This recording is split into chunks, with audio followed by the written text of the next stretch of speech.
과제를 생산하는 기관벌이 맞아요. 이렇게 윗분이 이렇게 말씀하신 게 맞는 걸까? 같이 모여서 회의하고 해석하고 이게 사실 성경 공독하는 수준이거든요. 사실 보면 너무 안타까워요. 그냥 가서 당신이 말한 게 이거 맞습니까라고 말할 수 있는 분위기가 돼야 하는데 그게 안 된다라는 거죠. 그리고 사실 뭐 정말 높으신 분들이 얘기하는 게 사실 뭐 우리 안에서는 어느 회사 조직이나 조직에서는 정답이고 뭐 계시처럼 내려오지만 그게 틀렸다라고 얘기를 못하는 문화이다 보니까 거기에 맞춰서 만들다 보니까 더 이상해지는 것도 있거든요. 잠시만요. 이게 마이크 열릴 수 있는 죄송해요. 그래서 혹시 여기로 소리가 그럴 것 같아서요. 그럴 수도 있겠다. 역시 네, 잠시만요. 음성을 해줘야 됩니다. 이게 열려서 여기까지 맞아요. 그러니까 하나만 살려야 됩니다. 네. 이게 켜지면서 같이 켜진 것 같아요. 끝까지는 이게 계속 허울이 없었죠. 맞아요. 대륙의 기술. 캐시와이 전용. 그래서 이 넷플릭스 안에서는 솔직하게 피드백하는 문화를 가르쳐 줘요.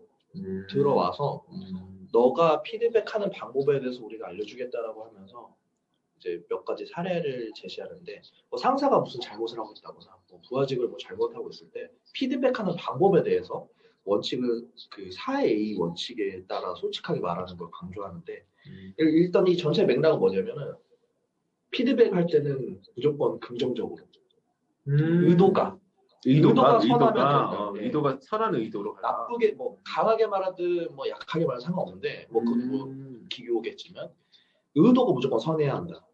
이거 중요하다. 첫 번째 시간에도 말씀드렸지만 회사의 이 모든 코드는 회사에 도움되게 하는가예요, 사실. 그러네요. 그러니까 내가 이 피드백을 했을 때 내가 기분이 속 시원해지면 안 됩니다. 그게 목적이 되어서는 안 돼요.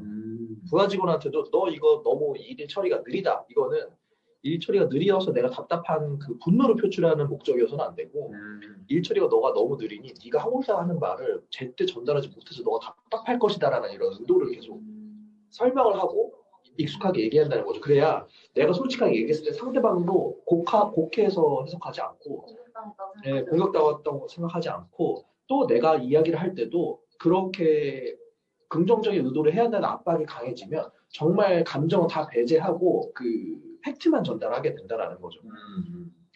그래서 첫 번째로 말했던 게 이제 aim to assist라고 내가 돕겠다라는 의지를 강하게 보여주면서 말을 해야 한다라는 거죠.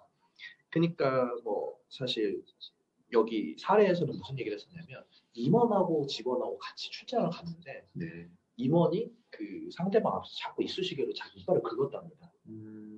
그러니까 이제 옆에서 사원이 끝나고 나서 이제 이빨 긁는 거 좋지 않으니까 안 했으면 좋겠다라고 했는데 이거를 이제 임원이 나중에 듣고 그거 너무 처음에는 기분이 나빴죠, 당연히. 근데 나중에 이런 문화를 만드는 이제 거기에도 이제 뭐 HR이나 기업 문화 조직 담당자가 있을 거 아니에요. 솔직하게 말해서 너무 다행인데 그거를 그 자리에서 말했으면 더 좋았을 거다. 그러니까 왜냐면 그거는 이 내가 만나러 간 그 상대방 회사 직원에게 잘 보이기 위한 어시스트인 거잖아요. 근데 그거를 그 자리에서 말했더라면 이 사람이 그걸 우리 회사에 대한 문화를 이해하고 있는 사람이라면 당신의 그 지적에 대해서 적극 수용하고 바로 사과했을 거다. 근데 이렇게 돌아와서 우리끼리 있는 데서만 이렇게 피드백 해버리면 그 당시 기분 나쁜 사람한테는 전혀 효과를 줄 수 없다라고. 야, 이거 되게 와닿는 게 있네요. 네, 그러니까 사실 이거는 이 회사에서도 바라보는 뷰는 내가 이 사원이라는 사람이 임원한테 말하는 내용도 지적이나 내 기분 나쁨을 말하는 게 아니라 우리 회사 전체 이익을 위해서 말하는 의도를 파악했다라는 거죠. 근데 거기에도 불순함이 섞여 있었다. 결국에는 임원의 눈치를 보는 그런 불순함이 섞였으니까 그것마저도 배제하라고. 당신이 진짜 회사를 위해서 얘기를 하려면은 임원이 민망하다 하더라도 그 앞에서 얘기를 했어야 한다라고 하더라고요. 야, 이거는 한국 사회에 사실 저항력이 클 거예요. 근데 사실 여기서도 그렇잖아요. 보면은 한국도 저항력이 컸지만 미국도 사실 큰 거지. 큰 거예요. 미국도 이렇게 눈치를 봤다는 얘기거든요. 직원이 임원의 눈치를. 그러니까 눈치를 보는 것도 있지만 어쨌든 사회적 관계의 평판을 중요시하는 게 인간의 본성이기 때문에 어렵죠. 그러니까 부부관계를 사귀는 사이에서도 제일 무서운 말이 그거 아닙니까? 이따 거의 끝났다 얘기해. 제일 무섭잖아요. 뭔 기다리는 순간에도 너무 무섭죠. 무슨 내가 뭘 잘못했지? 막 그때부터는 말문은 막히고. 근데 그거 아닙니까? 그런 일이 있을 때 이 자리에서 바로 얘기하라는 맞아요, 다 있을 때. 맞아요. 근데 나는 말하지 말라고 하고 싶거든요. 무섭지만 끝나고 얘기하자고 하고 싶거든. 근데 차라리 근데 무섭지만 나중에 얘기하자면 그 얘기도 안 하고 그냥 나중에 얘기하면 더 속은 편한데 기다리지도 않아도 돼서. 근데 경고니까. 그러니까 그런 거에 익숙해져야 한다는 거죠. 근데 이거 자 이제부터는 이 넷플릭스라고 하는 게 어떤 우리가 생각하는 이상적인 어떤 기업 문화라고 생각하면 이상적은 아니죠. 하나의 가상적인 기업 문화라고 생각하면 그것이 회사의 이익이 되고 선한 의도라고 한다면 주저없이 말하라. 이거잖아요. 맞아요. 그 주저없이 말하는 거에 대해는 내 감정 배제하고 회사에 도움이 된다라는 걸 모두가 다 공유되었다라는 거죠. 저는 그 포인트가 중요했던 것 같아요. 그러니까 솔직하게 말한 건 좋아. 80점 정도 되는데 너가 그 와중에 눈치를 봤다는 게 우리 회사에 도움이 안 된다라는 거죠. 정말 그 처음부터 끝까지 계속 회사에 도움이 되는 행동을 했냐라는 거를 계속 그 가이드로 가져가는 것 같아요. 어렵죠. 그러니까 사실 이 넷플릭스 안에서도 못하고 있으니까 계속 이 지침서를 내고 사례 공유를 계속 한다는 거죠. 사실 넷플릭스가 이렇게 한다는 게 아니에요. 저도 이걸 지향한다는 거죠. 네, 못하고 있죠. 넷플릭스도 사실 이렇게. 사실 넷플릭스 이거 반대로 가도 상관없어요. 네, 이런 화두로 던지는 게 저는 의미가 있다. 그리고 사실 두 번째는 이제 4A라고 했잖아요. 두 번째는 이제 액션어블. 그러니까 이 사람이 내가 조언을 했을 때 이걸 할 수 있는 사람이어야 한다. 라는 거죠. 그러니까 뭐 이쑤시개로 일을 긁는 거는 하지 말아라고 했을 때 안 할 수 있는 거잖아요. 그렇죠. 근데 뭐 이 사람이 실제로 병을 앓고 있어요. 그래서 입냄새가 너무 심하게 나. 근데 너 입냄새 너무 심하게 나 고쳐. 이렇게 말하는 건 신뢰잖아요.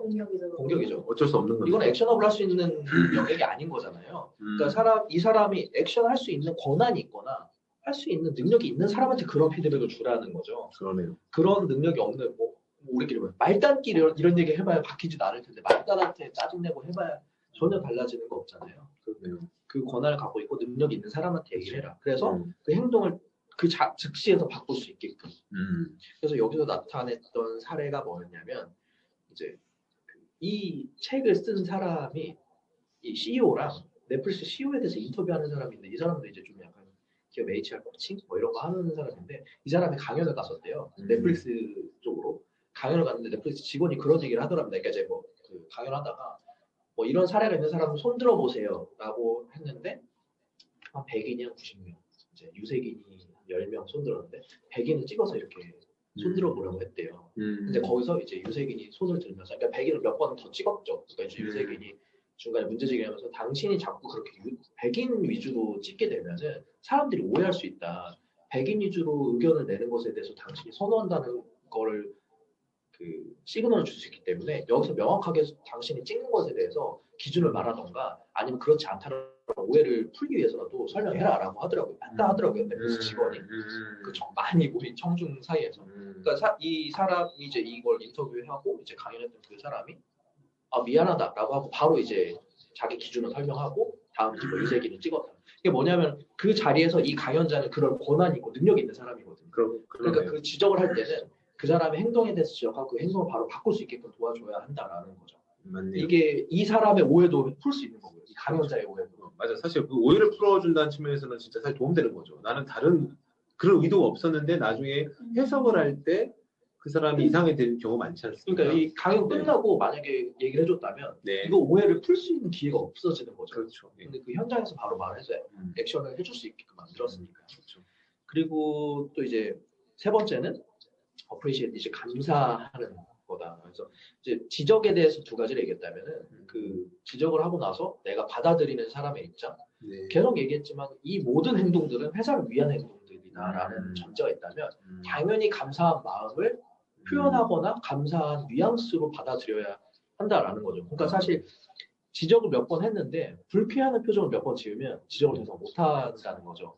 그러니까 그 지적을 해줘서 너무 고맙고 혹여라도 내가 이거를 해야 돼. 그래서 지적을 계속 해야 한다라는 거. 그 지적에 대해서 받아들이는 문화가 계속 되려면 한두 번 임원들도 이제 뭐 당연히 불쾌할 수 있지만 그거에 대해서 계속 지적할 수 있게끔. 그래서 네 번째로 연결되는 내용인데 그렇게 했을 때 내가 아무리 감사하더라도 버릴 버리게 된다. 그러니까 만약에 상대방의 지적에 대해서 이 수식으로 쓰시는 거 하지 마라라고 했을 때도 이게 내가 봤을 때는 좀 더 편한 관계라고 생각이 들어서 난 이 기준을 갖고 싶어. 그렇지만 네가 그런 지적을 한 거는 매우 옳은 지적이고 나는 그런 태도나 그런 지적에 대해서 앞으로도 계속 수용할 준비가 되어 있어. 그러나 이 너의 제안은 내가 폐기하겠어. 라는 것이 모두 다 수반되어야 한다라는 거죠. 그러니까 이게 상대방이 지적한다고 그걸 다 따라가는 것도 결국 회사에 도움이 안 되죠. 그렇죠. 그것도 아니죠. 그렇게 했을 때 지적한 사람도 받아들이고. 맞아요. 예. 그러니까 이거를 지적하고 이게 폐기됐다고 해서 내 지적이 실패했나가 아니라 내 지적의 시도 자체가 매우 유효했다라는 거가 공유되어야 한다는 거죠. 그러니까 이 네 가지를 거치면 나오는 결론이 그 솔직하게 피드백하는 것에 대해서 거리낌 없는 문화를 만들기 위한 노력들이에요. 이 4A 원칙. 근데 저는 이 4A 원칙을 들으면서 그 생각이 들었어요. 그러니까 약간 장문 기법을 빌자면 약간 3인칭 전지적 작가 시점처럼 약간 이 대화를 하라는 것 같아요. 그러니까 뭐냐면 우리가 흔히 이제 상대방과 피드백을 할 때 개인 대 개인, P2P라고 생각을 하잖아요. 그러니까 사실 말을 못하는 거고, 그러니까 감정이 상하는 건데, 여기 내용을 보니까 여기서 말한 3인칭은 넷플릭스라는 회사겠죠. 그러니까 나는 지금 회사의 관점에서 얘기를 하고 있는 거야. 라는 식으로 나로서 얘기하는 게 아니라 나와 당신을 대신하는 거죠. 내가 목격을 했지만 나의 시각으로 목격을 했지만 나는 회사의 관점에서 얘기를 하고 있고 이 사람도 회사의 관점에서 논박을 하는 거죠. 당신이 그렇게 해석을 한 거는 맞지만 여기서 억셉하거나 디스카운트 할 때 나는 그 기분 나쁜데 이게 아닐 거 같잖아요.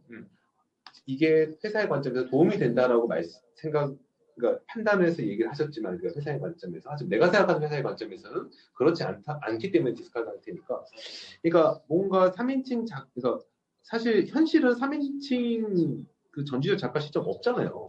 현실은. 근데 마치 가상으로 3인칭 전지적 작가 시점으로 운영되는 것처럼 모두가 마인드셋이라고 그렇게 대화를 하고 그렇게 피드백 문화를 가져가자라는 걸로 받아들여지니까 어쩌면 적용하는 방법을 만들어 볼 수도 있겠다는 생각이 좀 사실 이게 그래서 회사 안에서의 내용이라고는 했지만 결국 대화의 스킬인 거예요. 대화 스킬인 거예요. 저는 연인이 싸울 때 패턴과 되게 같다는 맞아요. 내가 많이 참았지만 당신 이 부분은 고치는 게 좋겠어 하고 했을 때 근데 이걸 네가 고칠 수 있기 때문에 내가 지금 말하는 거고 고치는 게 더 좋을 것 같아 라고 했을 때 상대방은 네가 그렇게 받아들일 수는 있어 그런 얘기를 할 수는 있지 하지만 나도 이런 이유가 있었던 거야 오해하지 말아줘 혹은 나는 이런 이유가 있으니까 이 이해를 네가 이 상황을 네가 이해해줬으면 좋겠어 라고 했을 때 매우 성숙한 연인의 대화죠. 그렇죠. 현실가 절대 이렇게 안 흘러가죠. 절대 현실이 이렇게 흘러가지 않는다라는 거죠. 그럼 너는 이 남자 처음에 의견 되게 맞습니다. 이게 부부가 넘어가면은 그런 얘기를 가끔 많이 하게 돼요. 갈등 고민이 있었을 때 애들이 만약에 본다면 어떻게 볼 것 같니? 나는 상황 제시를 하거든요. 그렇죠. 근데 그건 무슨 얘기냐면 각자가 자기 시각으로 지금의 상황을 놓고서 얘기하기 시작하면 대립이 되는데 제3의 관점이라는 걸 가상으로 아마 설정하면은 지금 내 모습이 어떻게 보일까? 지금 이 문제에 대해서 우리가 말하는 게 어떻게 보일까로 생각하면서 조금은 더 현명하게 빠져나갈 수 있는 길이 열린다는 거죠. 그리고 과거에 이제 연애 스킬에 관련된 여러 가지 좋은 책을 보면 진짜 갈등이 있을 때는 그 편지로 대화하라 이런 게 있더라고요.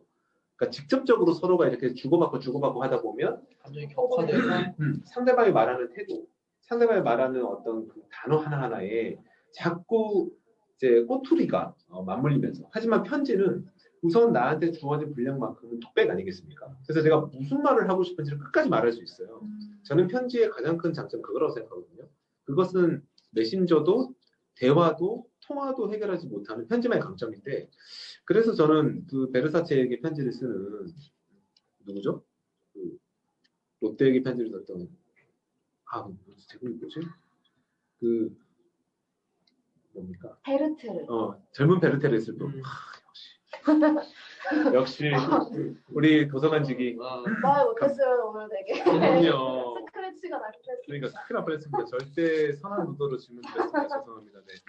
근데 거기서 보면 이제 서간체잖아요. 그러니까 전 서간체의 매력 그리고 서간체 실용성은 여전히 있다고 보는데, 손글씨 정성 가득 이게 끝이 아니고 내가 하고 싶은 얘기를 어쨌든 내가 우선 이 순간 완성한 나의 이야기를 상대방에게 온전히 전한다는 측면에서 보면 굉장히 저는 효과적인 매체다 이렇게 생각합니다. 진짜 왜냐면 말하다 보면 결국 결론이 안 나. 안 나요. 됐어 그냥 그만 얘기해. 라든지 됐고 내가 미안하니까 밥이나 먹으래. 그러니까 이렇게 끝날 수 있는데 현재는 결국 결론까지 내가 쓰잖아요. 맞습니다. 나의 결론은 무엇인가까지. 그리고 결국 다 쓰고 내가 한번 읽어보니까 이 단어는 너무 잘못했는데 그래서 이 단어는 좀 더 유한 단어로 바꿔야겠다. 이 단어 이 문장은 좀 오해의 소지가 내가 봐도 있어 해가지고 그럼요. 바꾸고.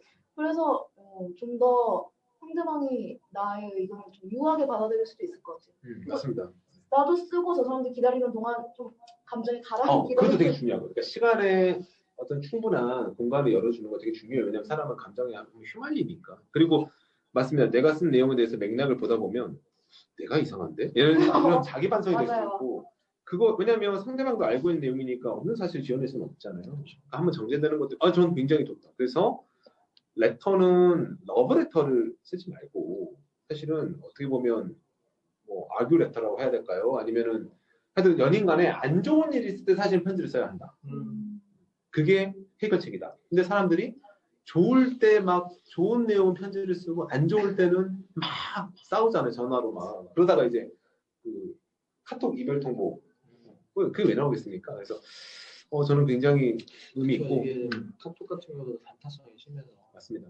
순간에 애기분으로 확 보내고. 그렇죠. 맞아요. 나는 하고 싶은 말이 쭉 있었는데 전송 이러면 정말 씹히고. 문자는 140자 안에서 돈이 나가기 때문에 맞아요. 140자 안에서 계속 퇴고를 했잖아요. 80자 안에서. 그러다 보니까 문자 쓰는 데는 계속 전제하는 시간도 있고 네. 다시 보고 했는데 이거는 뭐 한타만 쳐서 보내도 돈이 들지 않으니까. 맞습니다. 그래서 저는 뭐 사실 이 넷플릭스에 나오는 이 4A가 대면으로 만약에 이루어진다 그러면 이게 잘 굴러갈까 좀 겁나는 게 있는 거예요. 이 사람 눈을 보고 당연히 안 되니까 원칙을 세웠겠죠. 이거를 만약에 어떤 그런 레터의 형식으로 간다 그러면 좀 더 나을까 싶은 생각도 좀 있기도 하고 근데 잘 모르겠어요. 어렵네요. 네. 그러니까 좋은 얘기예요. 좋은 얘기예요. 쉽지 않다는 거죠. 네.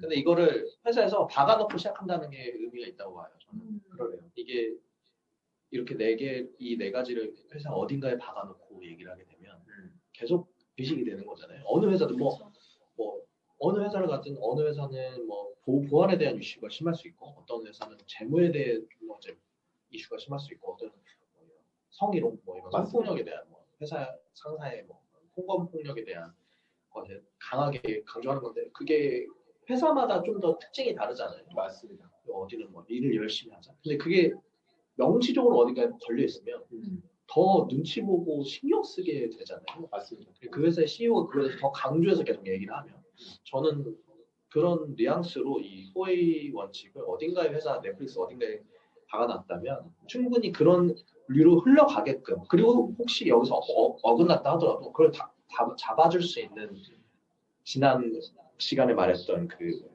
3분의 1로 줄어든 유능한 인력들이 잡아주지 않을까라는 생각이 들어요. 네. 그거를 할 수 있는 사람들이 A급이고 S급이라고 생각하거든요. 그러니까 사실 지난번에도 얘기했지만 B급과 C급은 그 빅스피커들이 회사에 대한 안 좋은 이야기를 하고 그 소문을 만들어내고 맞습니다. 그 자꾸 도전이나 이런 걸 주저하게 만들기 때문에 마찬가지로 4A 원칙을 얘기했을 때 그거에 대해서도 회사가 우리를 어떻게 지배하려 한다 이렇게 의도를 해석할 수도 있기 때문에 어떻게 보면 친회사적이고 능력 있는 유능한 인재 24명이 남아서 그런 문화를 계속 만들었다면 충분히 이런 원칙에 입각해서 계속 길들일 수 있지 않나 트레이닝 할 수 있지 않나 그런 것 같아요. 만약에 24명이 아니라 240명의 PC가 섞여있는 조직에서 이렇게 했다 그러면 누군가가 S급이 솔직하게 4A로 얘기를 하면은 그 사람은 받아들이는 게 아니라 걔 되게 인간성 이상한 애라고 되게 이상한 사람 만들어버릴 거 아니에요? 나를 창피줬다. 그거를 내 얘기 쏙 빼고 걔가 나의 감정으로만. 야 그런 애들은 야 너한테는 안 그러든? 이러면은 걔 눈빛 좀 그럴 것 같긴 한데 이러다 보면 갑자기 괴물이 되어 버리는 거죠. 그래서 기업 문화는 어떤 원칙을 만들기 전에 인재부터 밀도를 높이려고 했던 이유가 순서가 되게 중요하네. 받아들일 수 있을 만한 사람들만 남긴다는 거죠. 잠깐 사족을 붙이면 이게 만약에 이제 기업의 룰셋, 되게 중요한 룰셋. 기업은 이제 사교라는 게 있지만 어떤 하나의 큰 캠페인처럼 그 룰셋 측면에서 봐도 굉장히 좋은 것 같아요. 그러니까 저는 3개, 4개가 딱 좋습니다. 그러니까 모 회사에 컨시더레이션 CONSI 솔직히 외우지도 못해요. 화장실 가면 있는 그거. 솔직히 하루에 누구 회사로 얘기 안 했는데 솔직히 하루에 적게는 2번, 많게는 여러 번, 뭐 꼭 화장실뿐만 아니니까 죄송하지만 무슨 내용인지 하나도 기억이 안 나. 방금 그거 만드신 분 지나갔는데. 그러니까 다 좋은 얘기고 알겠고 그걸 consideration rate라고 하는 그 단어에 조합하기 위해서 굉장히 노력한 걸 알겠는데 너무 많은 공을 던졌다. 제 느낌은. 이게 하나 더 플러스 사적으로 보시면 군대는 그래서 해병대 뭐 그 무슨 총기 사건 뭐 이거 터진 이후로 삼폭 금지인가 뭐 그랬어요. 그래서 포검, 폭력 뭐 해가지고 그 금지해서 우리나라 군대 그 방향이 어떻게 됐냐면 강한 군대를 만들자 해서 네. 안전한 군대 만들자로 바꿨거든요. 괜찮네. 근데 그렇게 바뀌고 나서 사망률이 많이 줄어들게 됐고 그렇죠. 훈련도 그렇게 격하게 안 합니다. 맞아요. 이게 단순해요. 나쁜 말 하지 말고 때리지 말고 단순하잖아요. 근데 여기에다가 어떤 상황일 때 어떻게 하자. 이거는 그러니까 너무 디테일해지면은 사실 이해하기 힘듭니다. 3개, 4개 넘어가면 제로예요. 그러니까 그걸 알아야 될 것 같아. 그러니까 기억도 못해. 그러니까 회사도 그렇고 아까 우리 잠깐 이제 연인 관계, 뭐 부부 관계 얘기 나왔는데 거기도 마찬가지인 것 같아. 그러니까 내가 진짜 내 상대방이 정말 민감하게 생각해서 절대 내가 넘지 말아야 될 선은 3, 4개 정도, 1-2개 정도에서 딱 선이 쳐져야지 온갖 거미줄처럼 이걸 하고 있으면 도망가고 싶거든요. 기업을 규제하는 방식, 우리나라에서 기업 규제하는 방식 이런 식이죠. 이것도 하면 안 되고 저것도 하면 안 되는 게 아니라 대전제로 이것 빼곤 다 해라고 하는 식으로 가는데 그러니까 이게 네거티브고 지금 한국에서 하고 있는 게 포지티브 방식이잖아요. 할 수 있는 것만 계속 허가해주는 방식이다 보니까 좀 그런 게 있죠. 그러니까 그 정부가 규제하는 방식도 그렇고 대화의 방식도 그렇고 대전제를 그냥 한 3, 4개 정도만 깔아놓고 맞습니다. 그래서 여기서 말하는 것도 하나로 압축하면 저는 계속 얘기하는 게 회사에 도움이 되는가. 그러니까 이게 사실 그러니까 이것은 실행하는 측면도 이게 굉장히 파워풀하지만 시간이 지난 다음에 역사적으로 어떻게 정리되는가가 중요해요. 뭐냐면 하나의 정권이 얼마나 많은 일을 하겠습니까? 근데 이 정권이 시간이 지나서 정리될 때는 몇 가지로 정리가 돼요. 그러니까 인간은 그렇게 인식하게 되어 있어요. 그래서 너무 많은 거를 막 너저분하게 널려놓고 시간이 지나고 난 다음에 걔는 한 게 없잖아. 이렇게 되기 쉽다. 근데 한두 가지를 딱 선택을 해서 그걸 집중적으로 해서 이걸 관철시키고 난 다음에 이걸로 평가를 받으면 역사 속에 살아남을 수 있다. 그런 생각을 저는 많이 하거든요. 왜냐면 내가 하는 일을 너무 너저분해지고 있는 것 같아서. 근데 이거 굉장히 와닿네요. 여기서 1, 2, 3, 4를 보면은 이런 애들이 나올 수 있어요. 왕재수 같은 애들. 여기서 표현을 왕재수라고 하거든요. 그런 애들 내보내라고. 아무리 유능해도 내보내라고. 그러니까 인재를 높여놨으니까 굳이 그런 애 때문에 우리 회사가 높여놓은 밀도를 해칠 수 없다라고 해서 유능해도 이런 원칙을 어긋나게 하면 왜냐면 사실 이제 밀도를 높여놓은 상태에서 고도화하는 과정이잖아요. 그렇죠. 근데 이 고도화를 해칠 수 있는 애라면은 처음부터 빼버리는 게 낫다라는 거죠. 그래서 이런 사람들을 많이 내보냈다고. 그러니까 왜냐면 이 왕재수들의 문제는 뭐냐면 자기가 잘난 걸 알고 있습니다. 회사에서 나를 못 내쫓을 거 알고 있어요. 그래서 이 4A 원칙에 의해서 룰을 다 깨트리고 다닌다고 합니다. 이 넷플릭스고 실리콘밸리는 충분히 그럴 인재들이 많을 거거든요. 그럼요. 근데 그래서 이제 여기서 말하는 게 그런 비판할 수 있는 자격이 있는 사람들만 솔직하게 문화를 유지할 수 있게끔 한다라는 거고요. 뭐 이제 두 번째 같은 경우는 첫 번째가 약간 노동자 관점이었다면 두 번째 같은 경우는 이제 경영자 관점에서 솔직한 문화를 얘기를 합니다. 사실 뭐 한국에서도 이제 많이 합니다만은 사무실들이 점점 다 오픈되고 있잖아요. 점점 더 개방적인 사무실로 오픈이 되고 있고 그리고 막 이제 비서들도 많이 사라지고 있잖아요. 한국에서 뭐 이제 여러 사회적인 문화도 있지만 비서한테 맡겨서 하는 업무들 몇 번 필터링되고 내가 의존하게 되면은 경영자 관점에서도 자기가 이제 직접적으로 커뮤니케이션할 수 없어서 소통이 단절되는 문제도 있고 하니까요. 그리고 뭐 이제 공간들도 예전에는 개인 공간, 고정 공간들이 있었는데 뭐 현재 한국에 들어가 있는 외국계 기업들은 이미 예전부터 하고 있는 거지만 노트북을 그냥 들고 다니면서 맞아요. 매일매일 자리가 바뀌잖아요. 맞아요. 네, 그래서 사실 내 자리에 잠겨 있고 그렇게 되면은 이 나만 알고 있는 정보라는 게 나의 물리적인 공간에서 발생하거든요. 맞습니다. 근데 사실 뭐 지금 아마존이 커진 이유도 클라우드 때문이잖아요. 맞아요. 그러니까 대부분의 데이터를 클라우드로 데이터 전송하고 공유하고 있는 시대에 어느 사물함의 시건 장치를 통해서 정보 관리를 한다는 게 이게 위험하죠. 매우 위험하고 취약한 거예요. 취약하고. 네, 거기만 팔면 되거든요. 본인도 모르고 나중에 딱 드러났을 때 서로가 눈 동그랗게 뜰 수밖에 없는. 이게 사실 블록체인이 성장한 배경이기도 하죠. 그렇죠. 네. 모두가 알고 있기 때문에 건드리질 못하는 겁니다. 그렇죠. 이 정보의 데이터의 이동에 대해서 변동성이 생기는 순간 그 체인에 걸려있는 사람은 다 알게 되는 거잖아요. 맞아요. 근데 저는 그게 맞는 것 같아요. 그러니까 기본적으로 인간 사회에 현재까지 인류가 만들어낸 가장 검증된 체계는 감시거든요. 그것도 다자간의 감시. 근데 그것을 소유한 사람의 양심에 맡기는 체계가 저는 시건 장치고. 그게 클라우드에 올려놓고 내 개인의 어떤 그거를 할 수 있는 건 없는 거예요. 저는 컨플런스가 그런 개념을 생각하거든요. 근데 이 컨플런스도 권한 제한이라는 걸 통해서 또 소수의 어떤 자꾸 크리테리를 만들고 있어서 문제가 있다고 생각하는데 anyway, 결국은 감시와 견제 체계로 가는 것이 선이고 그것을 기술적으로 ICT 발전에 따라서 맞추어진 것이 전 블록체인이고 그런 블록체인 회사로 이직을 한 우리 호영님은 미래를 내다봤다라는 생각이 들고 네, 그런 생각이 있습니다. 저는 되게 동의하고 그런 방향 갈 거라고 생각해요. 근데 그 방향을 못 쫓아가는 회사는 안타깝지만 넷플릭스가 인재가 아니니까 내보냈듯이 시장에서 내보내지겠죠. 사실 뭐 우리가 맨날 얘기하지만 아마존이 무슨 마켓이 대단해서 성장하는 것보다는 클라우드로 거의 대부분의 돈을 벌고 있잖아요. 그렇죠. 사실 그래서 뭐 우리가 개발을 한다 하면 프론트 개발이 있고 백엔드 네네. 개발이 있잖아요. 프론트엔드 개발 같은 경우는 사실 꾸미는 거에 그치기 때문에 사실 우리가 어느 사이트가 너무 이쁘게 꾸몄다라고 얘기하는 건 프론트엔드 개발이 잘 됐다라는 거지만 사실 이게 돌아가게끔 하는 거는 백엔드에서의 개발이 더 필요한 거고 사실 그래서 슈퍼 개발자들이 다 백엔드 개발자인 거잖아요. 그렇죠.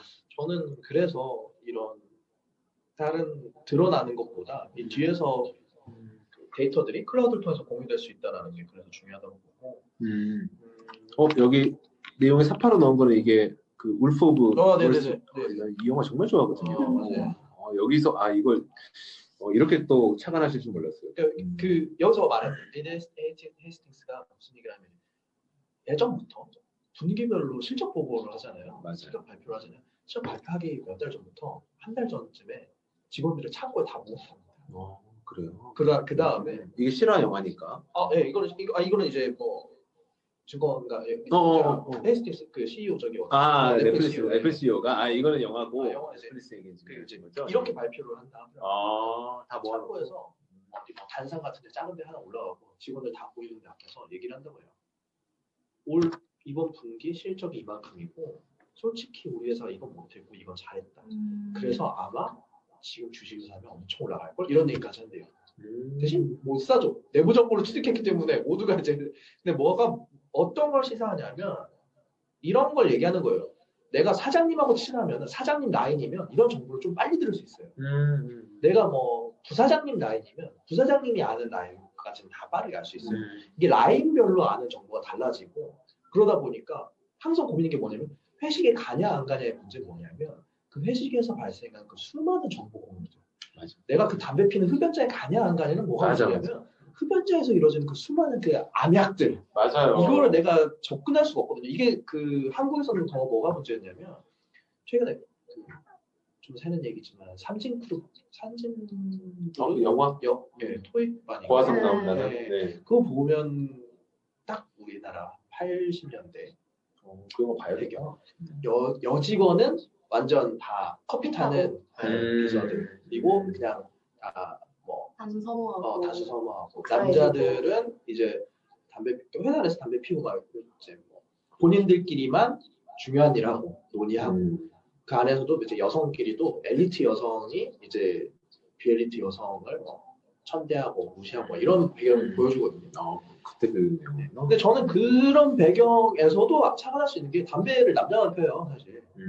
여자가 담배 피는 거 엄청 숨기거든요. 그 영화 안에서도. 사실 근데 지금도 마찬가지긴 해요. 그렇죠. 여성이 담배를 흡연장에서 자유롭게 피는 게 쉽진 않아요. 회사의 흡연장에서 핀다 하더라도. 맞습니다. 근데 보면은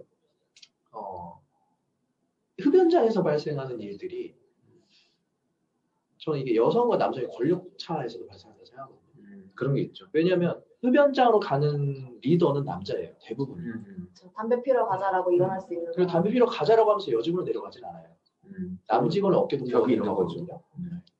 남직원은 어깨 동무하고 내려가지 여직원은 어깨 동무하고 내려가진 않습니다. 그리고 저녁에 술 먹자고 하면은 여직원 보고 술을 먹자고 하진 않아요. 남직원한테 술을 먹자고 좀 더 자연스럽게 하죠. 남자 리더니까. 근데 그렇게 계속 단절되기 시작하면은 전 여기에 플러스로 뭐가 있다고 보냐면 육아의 주체가 누구냐에 따라서 이건 따라갈 수 있냐 없냐도 있다고 보거든요. 그렇죠. 사실 뭐 다 연결된 문제예요. 태빈님 같은 경우는 이제 육아에 공동 육아에 많이 지향성을 두시지만 그렇게 말씀하시면 좀 부끄럽고요. 제가 독방 육아하고 있습니다. 공동으로 묻어갈 수는 없어요. 그런데 제가 본 수많은 여성 직원들, 엄마들은 6시에서 6시 반만 되면 집에 갈 수밖에 없습니다. 그렇죠. 어린이집을 누가 데려갈 것이냐라고 하면은 남편이 더 회사에서 더 중요한 역할을 하고 있고 회사를 더 오래 다녀야 하기 때문에 내가 좀 더 희생하고 일찍 집에 가야 한다. 그게 남성들이 하는 거짓 술수인데 중요한 일을 하는 것처럼 얘기하지만 사실은 핑계대는 건데 사실 그렇기 때문에 엄마들이 어쩔 수 없이 퇴근을 할 수밖에 없고 그러다 보니까 회식 참여도 못하는 경우가 많아요. 그렇죠. 또 흡연장에서도 배제되고 회식 장소에서 배제되면은 사실 정보가 계속 격차 발생하기 때문에 그래놓고 나중에 시간에 가서 결과적으로 당신에게 내가 어떻게 더 권한 일을 맡기겠니? 너를 어떻게 높은 자리에 앉히겠니? 너의 지난 히스토리를 봐. 여러 가지 사연이 있지만 결국 그렇게 만들어져 버린 거죠. 리더가 자꾸 깜빡깜빡해요. 내가 흡연장에서 얘기하거나 회식장에서 얘기하거나 다 얘기한 줄 알아요. 맞아요. 그렇기 때문에 그거 왜 몰랐어라고 하면은 너무 황당하고 억울할 뿐이죠, 사실. 맞아요. 그래서 저 아는 언니가 담배를 배웠어요. 너무 화가 나서. 그러니까 그 언니가 무슨 프로젝트 그룹을 잡고 하는데 회의실에서 계속 회의를 하는데 개발자도 있고 기획자도 있고 여러 명이 하니까 안 끝나는 거예요. 얘기가 막 싸움나고. 그런데 싸움나고 답답하니까 회의가 너무 길어지니까 담배나 피러 가자 해가지고 담배를 피러 나갔다 와요. 근데 나갔다 오면 그럼 그렇게 하기로 해. 뭐가 매듭이 지어져 있어. 그러면 뭔데요? 이렇게 되는 거죠. 나만 몰라. 그래서 처음에는 이 언니만 여자였어요. 그 프로젝트에서. 처음에는 그냥 따라갔대요. 그냥 저도 가요 하고서 나가서 그냥 커피 마시고 옆에 서 있었대요. 근데 담배도 안 피는 애 앞에서 담배 피기 그런데 하고서 약간 그 안에서도 약간 그런 게 있는 거예요. 이런 미개한 나라. 그래서 그러니까 담배를 배웠어요. 배려한답시고 이제 그런 말들을 하는데 사실 그게 배제하는 행위들이죠. 그러니까 미개합니다. 또 상대방을 그렇게 악의 길로 인도하고. 이윽고 담배를 배웠고 프리랜서로 들어갔다가 직원이 되었습니다. 사실 이게 저는 그래서 제가 중년 남성들에 대해서 매우 반발감을 갖고 있는 게 뭐냐면 이런 맥락에 대한 이해가 없이 여성주의나 페미니즘에 대해서 무차별적으로 허용하고 찬동한다라는 거죠. 근데 정말 이 맥락에서 이해를 했냐? 그러니까 여성을 약자로 취급하고 얘는 내가 베풀어줘야 할 존재로 취급하니까 여성 배려? 오케이 레이디 퍼스트 약간 이런 식으로 이렇게 취급을 한다는 거죠. 오히려 이게 양분평등을 가려면 얘랑 나랑 정말 똑같이 동등하게 대우를 해야 하는데 막 자꾸 그러면 싸워야 맞는 거거든요. 그래서 저는 20, 30대 남녀가 싸우는 것에 대해서 매우 건강하다고 보고 있는 게 서로 각자의 권리를 취득하기 위해서 싸우고 있잖아요. 건강하게 싸워야 돼요. 근데 그걸 되게 꼰대 시각으로 이상하게 비틀면은 문제가 되는 거죠. 40, 50대 남성의 문제는 이게 내 딸의 시각으로 본다는 게 문제입니다. 그러니까 저는 페미니즘 안에는 레이디 퍼스트가 들어갈 수 없다고 생각해요. 전혀 없죠. 레이디란 이유만으로 퍼스트일 순 없어요. 우선 하는 거예요. 그게 제 남자친구가 저한테 그런다면 우리끼리는 뭐 그럴 수 있겠죠. 근데 회사에서는 우리는 일 때문에 만난 사이잖아요. 맞아요. 근데 내가 레이디라는 이유만으로 박씨 먼저 들어가세요. 야근, 여자가 무슨 야근이야. 밤 위험한데. 이러면은 미숙한 취급하는 거예요. 그러니까 저는 페미니즘의 세계에는 레이디라는 단어가 있으면 안 되는 건데 페미니즘? 오케이. 나도 딸 있어. 레이디 퍼스트야. 여자 존중해. 이게 뭐야? 그들은 이거에 대한 맥락이 전혀 없는 상태로 맞습니다. 자기가 호혜성으로 부여하고 있는 권리라고 생각하니까 맞아요. 그러니까 왜 20, 30대 남성들이 여성과 싸우는지를 이해를 못하는 거죠, 사실. 페미니즘을 얘기하면 나 여자 좋아해. 나도 여자 좋아해. 맞아요. 나 여자들이랑 척치고 싶지 않아. 맞아요. 아니 근데 전혀 맥락이 좀 나를 그런 얘기가 아닌데. 그 얘기가 아니라 나를 여자든 남자든 상관하지 말고 그냥 딱 과키 하나로 봐달라는 뜻인 건데. 그렇죠. 제가 그 회사 들어보세요. 빈나이가 돼버렸네요. 그 컨설팅 일할 때 여성 파트너가 계셨어요. 너무 유능하고 스펙 좋고 정말 열심히 하시고 근데 그때 애도 셋이었나 모르겠어요. 근데 너무 완벽한 진짜 원더우먼이었어요. 근데 우연히 다른 어떤 이제 그때 같이 이제 사수로 얘기했던 컨설턴트 분이 얘기해 주시는 게 저분이 어떻게 저들에 올라가는 줄 아느냐라고 얘기하면서 스타를 얘기해 주는 게 저분은 그 젊은 시절부터 컨설팅 하시면서부터 같이 일하는 클라이언트 이 사람들이 룸사롱 가면은 같이 가서 나도 여자 붙여달라고 얘기해주고 싶다라고 얘기를 하는 거예요. 그러니까 이제 아까 그 흡연 얘기는 너무 그러니까 그렇게 생각하면 너무 그러니까 뭐냐면 여성으로서 배제되는 모든 것에 있어서 그 사람은 돌파해버린 거죠. 나는 근데 그 얘기가 너무 슬펐어. 슬프죠. 저 그래서 네. 조금 더 정치적인 얘기를 하자면 박근혜가 대통령이 된 것에 대해서 네. 왜 새로운 여성 대통령이 시대가 나왔다는 것에 매우 반발감을 느꼈던 이유가 뭐였냐면 그 지금까지도 그래요. 지금까지도 사회에서 높은 자리에 올라간 수많은 여성 리더들이 과연 자신의 여성성을 배제하고 여성성을 유지한 채로 거기까지 올라갔느냐가 아니라 남성화된 여성들이 올라갔다라는 거거든요. 맞아요. 저도 그 말을 하고 싶었던 거예요. 그러니까 세상의 성공의 규칙은 남성적인데 그 남성적 규칙을 정말 특이하게 노력을 통해서 내재화된 여성이 높이 올라갔다는 것이 여성을 우대하는 사회에 그 스코어가 될 수 없다는 거죠. 그건 그냥 남성 체계의 강화인 것이지. 저는 그래서 양양자 그 국회의원이 어떤 여성의 어떤 성공 신화를 얘기할 때 그 안에 이제 흘러가는 내용을 보면 고졸 출신이고 여성이었음에도 불구하고 삼성의 임원까지 갔습니다. 근데 그 과정이 어떤 삼성 안에 여성성을 하나의 성공 모델을 만든 것이 아니라 본인이 남자보다 더 심한 남자. 근데 그렇게 된 여성의 임원이 더 무섭잖아요, 여성한테는. 맞아요. 여자라는 젠더니 숨지 마, 나도 여자야. 이렇게 하면서 때리기 시작하면 답이 없거든요. 근데 그건 결코 옳지 않고 그쵸. 그런 게 다 타파돼야 한다고 생각하고. 그리고 그 조직 안에서도 그 여자분을 칭찬하는 말로 맞아요. 여자답지 않아. 여자치고는 되게 대장부야. 맞아요. 그러니까 여자가 엄청 백포도 크고 대장부야. 어. 우리 룸싸움 갈 때 같이 간다니까 이걸 되게 칭찬이고 맞아요. 신화인 것처럼 말을 하잖아요. 김 부장은 우리 사우나 빼고 다 같이 가? 막 이렇게 얘기하기 시작하면 뭐야 지금 그걸 강요하는 거야? 뭐 자기가 지금 그런 룸싸움가 하고 뭐 이렇게 하는 거에 대해서는 원래 그렇게 그 레이스를 뛰어야만이 성공의 길로 간다는 것처럼 마치 전제하고 얘기하는 거. 근데 이게 우리가 좀 더 이거 쉽게 얘기할 수 있는 환경이 된 것 같아요. 아 근데 많이 풀어지고 있죠. 왜냐면 이게 정말 그게 옛날 얘기라는 것이 맞아요. 이게 지금의 그런 것 중에 하나라도 발생하면 문제가 되고 뉴스에 나올 그쵸. 일인데 맞습니다. 그걸 이제 정말 옛날 얘기처럼 얘기할 수 있도록 많이 온 거라는 것 저는 온 것도 사실이라고 생각하는데 여전히 그럼에도 불구하고 반발심이 드는 거? 맞아요. 잔재 남아있죠. 네, 그러기도 하고 그거를 유지하고 있는 사람들은 사실 저는 여전히 그래서, 못 받아들이는 영역이 있는 거야. 이게 왜냐면 사람은 또 그래. 그러니까 자기가 살아온 시간이 자기 자신을 구성하기 때문에 맞다고 보고. 저는 아까 경민이 말씀해주신 박근혜나 힐러리 전 두 사람을 생각할 때 이 사람들을 그러니까 이분들은 여성 정치 시대, 여성 리더 시대를 대표할 수 없다고 저는 강하게 생각하는 이유가 뭐냐면 박근혜가 리더가 될 수, 정치적 리더, 그다음에 힐러리가 리더 후보 가까이 갈 수 있었던 것은 사실은 박근혜는 박정희의 딸이라는 타이틀 때문에 얻은 이익, 힐러리는 빌 클린턴의 아내였기 때문에 얻은 이익이 너무 커요. 그러니까 이분들이 그 자리에 올라가는 것은 사실은 온전히 그쵸. 젠더의 뭔가를 벗어난 그 돌파해낸 능력보다는 도움다지를 많이 했다. 그래서 내가 원하는 진짜 여성 시대의 모습은 순수하게 자기의 어떤 그 여성으로서 남자 여자 그 남편이나 아니면 자기 아버지의 후광 없이 그리고 남성의 성공 논리를 따라가지 않고 정말 이제는 여성도 아니죠. 한 인간의 승리로서 나오는 모습이 오롯이 섰을 때 저는 그런 분들이 위에 올라섰을 때 진정으로 인정할 수 있다. 저는 그렇게 생각하거든요. 아무튼 이제 좀 돌아가서 맞습니다. 이제 돌아가서 그래서 공개되어야 한다라는 거예요. 그러네. 멀리 갔다 왔네요. 멀리 갔다 왔구나. 네, 공개해야죠. 네. 그러니까 사장이 부사장 뭐 임원들만 있는 데서 얘기하는 게 아니라 다 모아놓고 다 공유를 시켜버린다는 거죠. 그래서 이 회사에는 비밀이 단 하나도 없다. 우리끼리만 알고 있는 사실이 없다. 근데 사실 그래서 페이스북이나 카카오 이런 데 뭐 가면은 대표 자리가 방에 있지 않잖아요.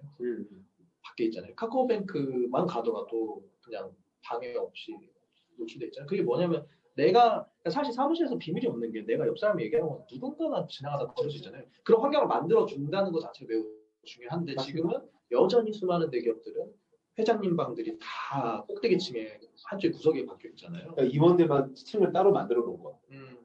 그러니까 저는 여기에 굉장히 함의가 크다고 봐요. 건축학적인 함의가 되게 크다고 그렇죠. 보는데